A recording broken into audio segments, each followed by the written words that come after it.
일의 처리 방식을 바꾸어야 한다. 언제나 똑같은 방식을 취하지 않음으로써 남들이 주목하는 적의 주의를 흐트러뜨릴 수 있다. 언제나 첫 번째 의도에 따라 행동하지 마라.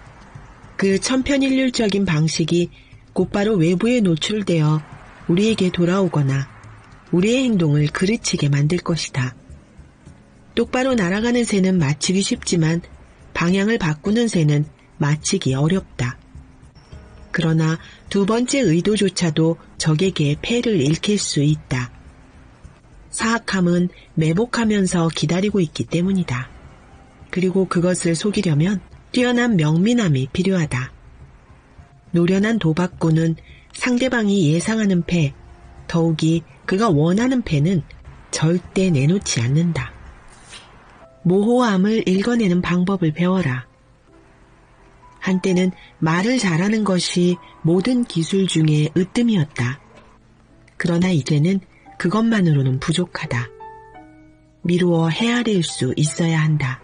우리가 알고자 열망하는 진실은 언제나 절반 정도만 말로 표현되기에 주의 깊은 사람만이 그 진실을 완전히 파악할 수 있다.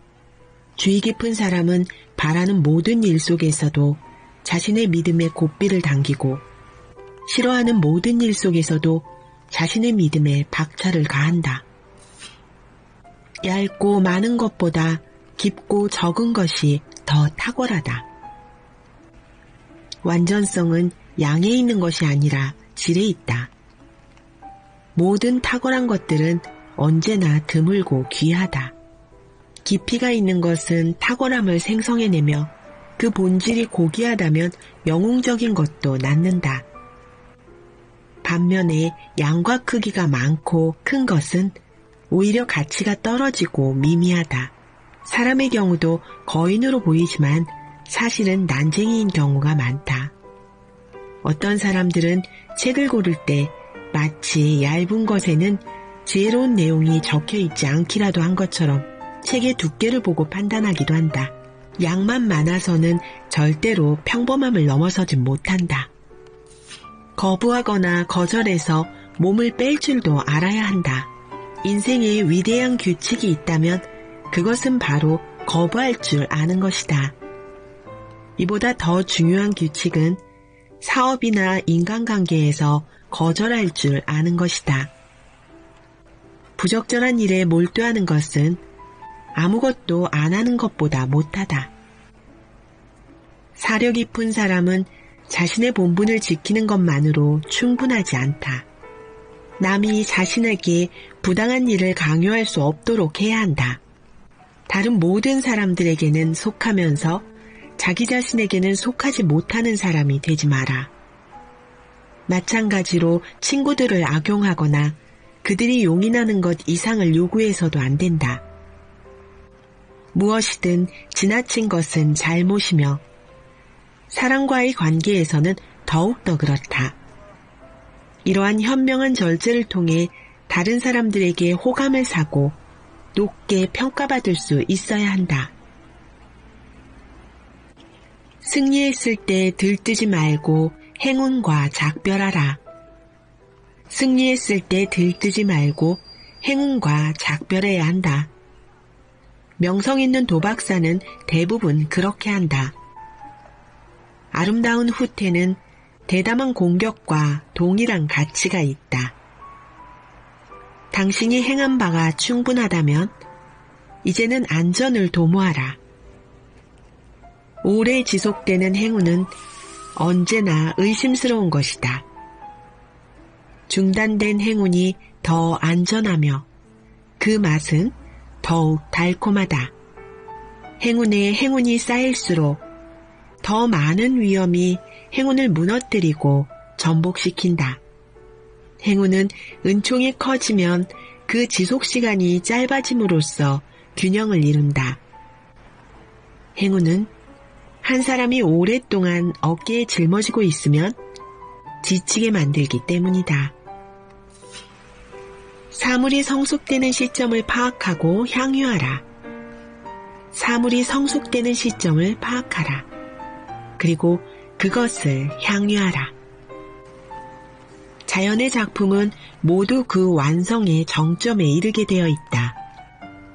그 지점까지 성장한 후로는 쇠락하게 된다.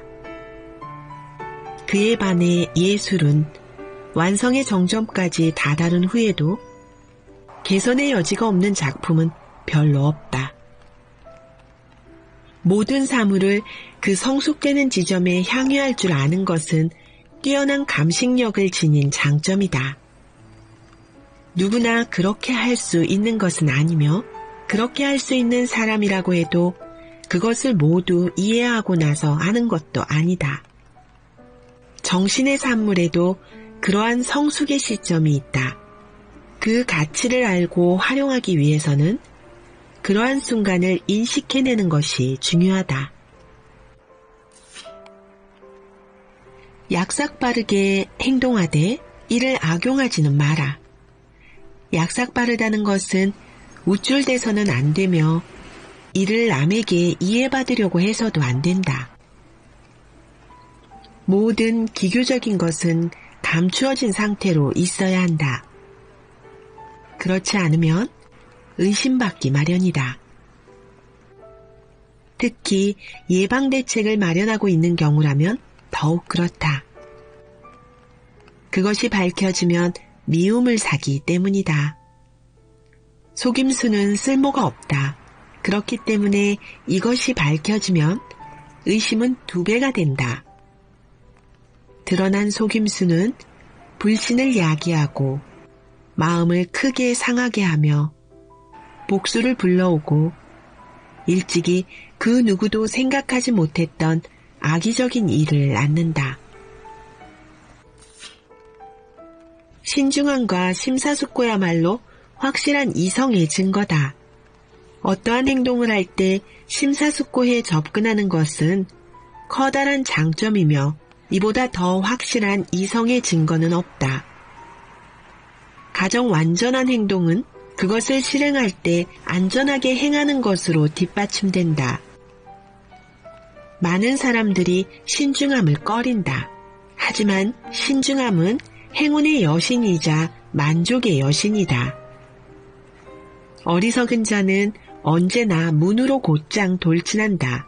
어리석은 자는 원래가 무모하기 때문이다. 이런 단순함으로 인해 그는 예방책을 마련하는 신중함을 보이지 못하고 실패했다는 비난에도 점점 무감각해진다. 간혹 행운이 따르는 경우도 있지만 무모한 자들은 모두 자기꾀에 자기가 넘어간다. 반대로 현명한 자는 매우 신중하게 일에 접근한다. 이들은 신중에 신중을 기해 정찰한다. 이들은 꼼꼼히 살피며 전진하고 그래서 아무런 위험 없이 등장할 수가 있다. 깊은 수렁이 우려되는 곳에서는 신중하게 나아가야 한다. 현명한 자는 신중함이 그 근거를 획득할 때까지 탐색하며 전진한다. 오늘날 사람들과의 교류에서는 거대한 함정들이 존재한다. 그러니 한 걸음 내디딜 때마다 미리 깊이를 측정해야 한다. 나쁜 소식은 전하지도 받지도 마라. 나쁜 소식은 다른 사람들에게 전해서는 안 되며 그것을 받아들여서는 더더욱 안 된다. 도움되는 일이 아니라면 그것이 들어오는 것을 거부해야 한다.